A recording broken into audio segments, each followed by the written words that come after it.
Welcome back to another video. Thanks for joining. So this video is going to be a little different. You might be a new driver to the food delivery space and you have some questions about mistakes to avoid to maximize earnings. Well, if you've ever wondered what it's like to be a food delivery driver, you're experiencing it right now. I'm actually on my way to pick up a Grubhub order, but this video is going to be a little different. So typically on this channel, we give you the tips and tricks to make sure that you maximize your time on the road. And at the end of the video, we go over all of the earnings to see exactly how well we did.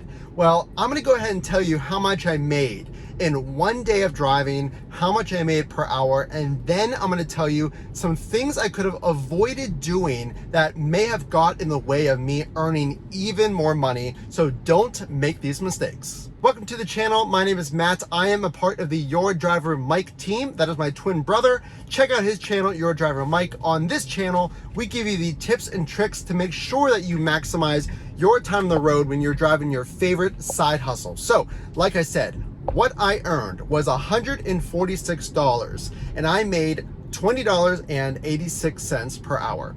Now, you might be thinking, well, $20 an hour, that doesn't sound like a lot of money. I like to make a little more money. So here's some things I learned, some things I observed.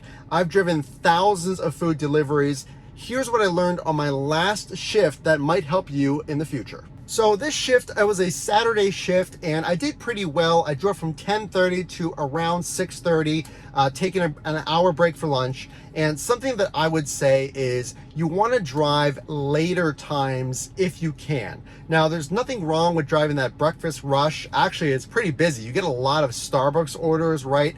Burgers, bagels, you get a lot of breakfast orders. Makes sense. During those lunch times, 11 p.m. to 2 p.m., 11 a.m. to 2 p.m., pretty consistent. But here's the mistake I made. I stopped around 6:30.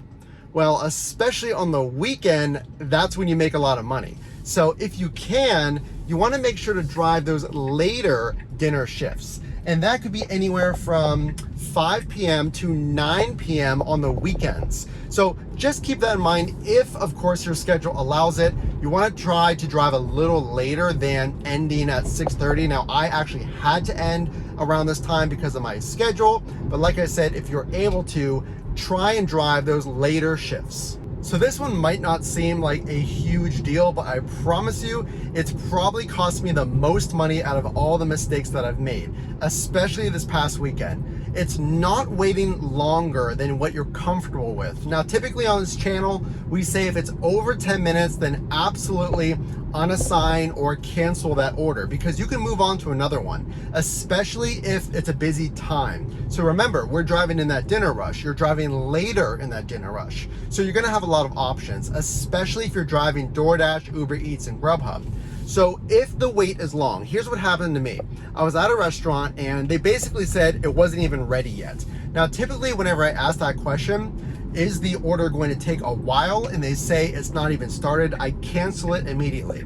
But in this case, it was a $17 order. So I figured, well, I'm gonna go ahead and wait for this one. But if you add it up, the wait time, the trip to the customer, and it takes maybe 45 minutes or 50 minutes, you're only making $17 for that time. You're barely gonna make over $20 for that hour. So if it's 5 minutes, take it. If it's higher than 5 minutes, think about canceling that. I know I said 10 minutes, that's a long wait. But if it's over 5 minutes, 10 minutes, you might want to think about moving on to a quicker order. Just remember, you're going to have to start that whole process over. So if you do that, you're going to have to wait for a new order. But especially if it's 10 minutes or longer, go ahead and cancel that order. So the tips and tricks on this channel are meant to help you maximize your time on the road. Well, how do you do that? You want to make sure to analyze the promotions. So on DoorDash, there is peak pay. On Uber Eats, there's boost and surge pricing. So if this all sounds new to you, just understand that each app has different promotions to basically incentivize you to drive on their app. It's extra money on top of the deliveries that you're going to take.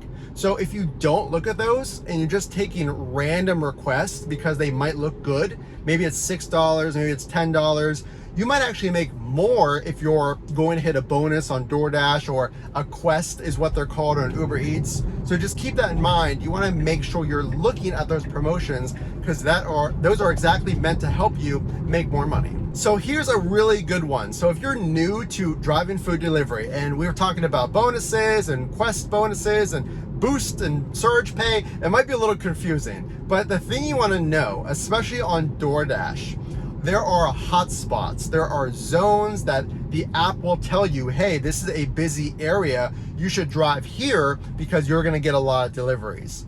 That's a great strategy if you are new to your area and you don't know where a lot of the restaurants are. But here's the thing. On DoorDash, they've recently introduced a zone that you have to be in to even get orders entirely. And I took a order that took me out of that zone. So when I leave the zone, I'm no longer able to get any orders from DoorDash.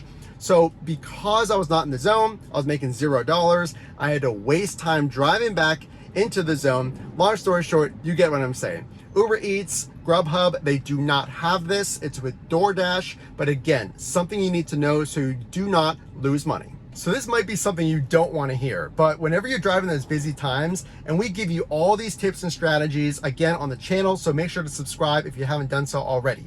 But when you get a lot of orders coming in, let's say you're driving Uber Eats, DoorDash, Grubhub, you're getting all these orders.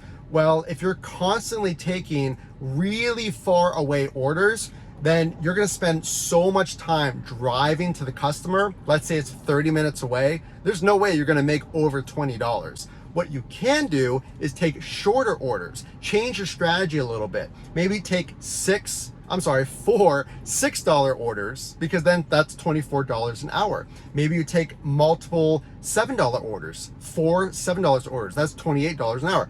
You understand what I'm saying? You're always able to adjust your strategy, because if you're seeing a lot of short orders, but the pay is pretty decent, but you're holding out for that big double-digit order that's maybe $15, don't be fooled in driving really far away to get that order, because you're going to be wasting a lot of time, and time is money. So again, I drove 7 hours and I made $146 for around $21 an hour. So is that a low number? Can you actually increase it by doing these tips? And my confident answer is yes, you can give yourself the best chance. Now, there's no guarantees, of course, but I was just driving with absolutely no strategy. I was multi-apping. Again, we have full videos on this. This is driving the same time, Uber Eats, Grubhub, and DoorDash.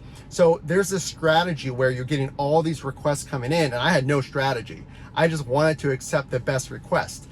Typically that's good, but I could have looked at the promotions. I could have had more of a strategy around those bonuses, staying in the hot spots like we talked about. So just keep that in mind. These will all be things that help you. So there is some good news. If you do all these things when you're driving, or I guess don't do these things, if you avoid these things, you will maximize your time. There's other videos on this very channel and my twin brother's channel, the original channel of 40,000 community members like you, about tips and tricks on food delivery and side hustles. But if you're avoiding the mistakes and you're doing the right things, check out the other videos on this channel to find out those other things, those tips and tricks. You will be a-okay. So again, my name is Matt. On this channel, we do give you those tips and tricks, so make sure to subscribe if you haven't done so already, and drop a like if you like this video. And of course, we will see you in the next one.